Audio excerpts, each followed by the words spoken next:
It's easy to focus on the bad parts of prison, and this is because, let's be honest, prison is bad.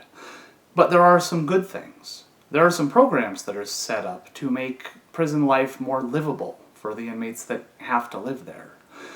One of these programs is the Videos for Inmate Viewing program. Essentially, this is a program wherein every week 2 movies are played on the large televisions that are in the day rooms in every building for any inmate that wants to watch them to watch them. They have similar programs in, every state that I've heard of and in the federal system. The way that it works is that the recreational coordinator, an employee of the state, comes up with a list of about 500 movies that inmates might want to watch at a facility. He then gives this list to the Men's Advisory Chairman. This is a guy who has been elected by the rest of the inmates to represent their interests to staff and do things like this. He goes around with that list of 500 movies and asks everybody on the yard, which ones would you like, and everybody votes. And eventually that list gets whittled down from 500 movies to 100 movies. These are the movies which will theoretically be played over the next year or so at the prison. However, the recreational coordinator still has to watch each of these movies and make sure that they are appropriate for inmate viewing. Reasons that he might disallow a movie would be if it was rated R, or if it had excessive violence or sexuality, things that he didn't feel that inmates should see because it might set them off. And also if there were any movies that might increase the criminal sophistication of the people who watched them. For instance, a movie about breaking out of prison or a movie about how to deal drugs would probably be disapproved. As it turned out, I almost filed an appeal about a movie that was disapproved. Big Stan, which was a Rob Schneider film which was released and was pretty funny, but it was set in a prison.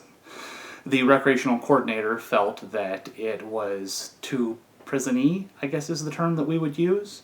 I've watched it since I got out. There was no real reason that it shouldn't have been shown to the inmate populace. In order to continue this discussion, I want to briefly go into how complex the rules are regarding an appeal.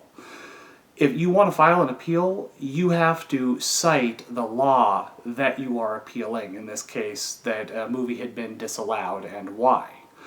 In order to do that, you have to look up an incredible amount of information that I'm going to put on screen.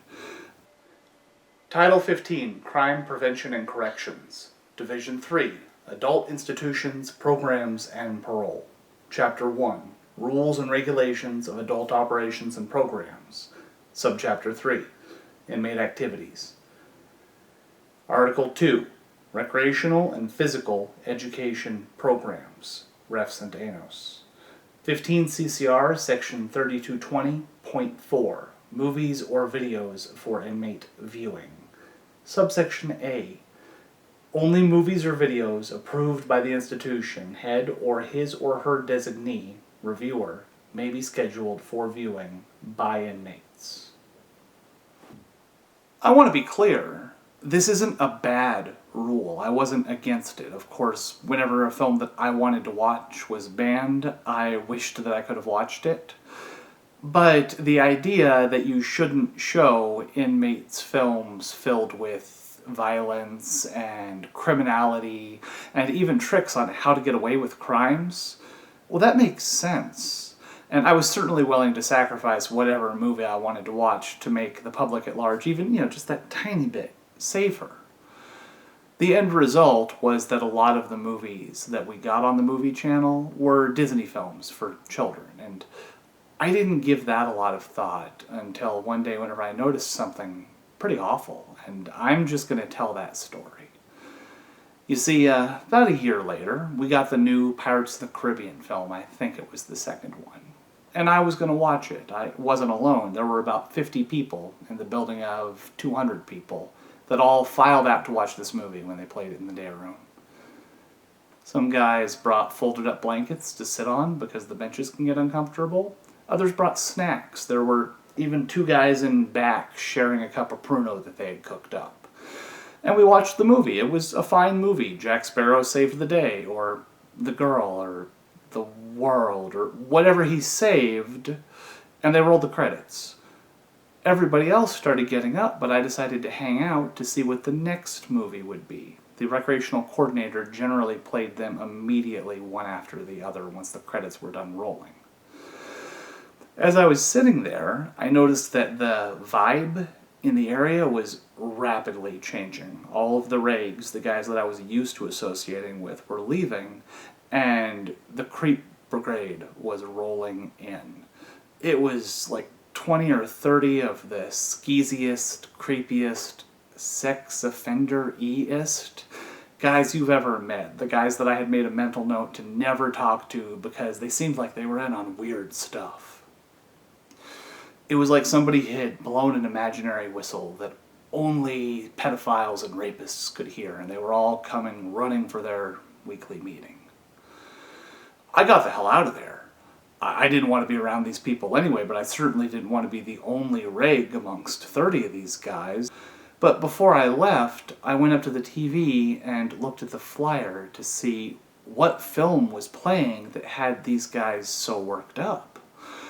Over on one side of the TV, they had Pirates of the Caribbean. And then on the other side of the TV, they had this. Angus, thongs, and perfect snogging, with a picture of a teenage girl on the cover. Don't get me wrong, if your average person went to see this in the theater, I wouldn't think twice about it. But these weren't your average people. This was a room full of some of the more deranged and depraved sex offenders in the entire state of California. Every one of them watching this crap. This wasn't even the worst example of this. A couple of months later, they played a film entitled The Lovely Bones. It was a film that centered around a pedophile abducting and murdering a teenage girl. I thought the film was well done, but if I had to pick one movie that you shouldn't show to a prison full of sex offenders, it might be that one. But the administration approved it. They thought this was acceptable. I usually end these videos with a moral.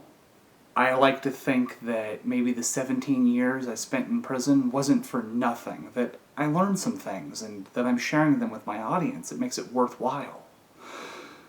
I'm too angry for a moral. Instead, I'd like to give a message to any potential sex offender or actual sex offender that might be watching this. Victimizing a child, it's monstrous. It's always monstrous. There is no mitigating factor, and it makes me so angry. But I feel like anger may not be what's called for. So I am going to try for compassion and good advice. If you are sexually attracted to children, do not watch films that sexualize children. Be very careful what images you allow into your mind, what fantasies you allow into your mind, because they will grow and grow, and they'll take over your thoughts and eventually your actions. I spoke recently about drug addiction. Told people that if they needed help, they should reach out and find a program. A drug addict can steal a man's wallet, sober up, and attempt to make amends. A pedophile steals innocence. There is no way to make amends for that. They ruin lives. If you have a problem, there is a program called Sex Addicts Anonymous. Contact them and they will help you. They are anonymous. They can help you not ruin somebody else's life and help you not ruin your own.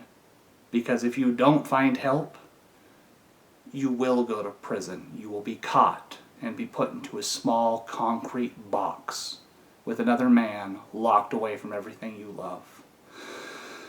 But don't focus on what you're locked away from. Focus on what you're locked away with. That other man. It won't be me, but it will be somebody just like me. A large, angry man who can't get the idea of what you did to children out of his head. He will show you no more mercy than you showed your victims.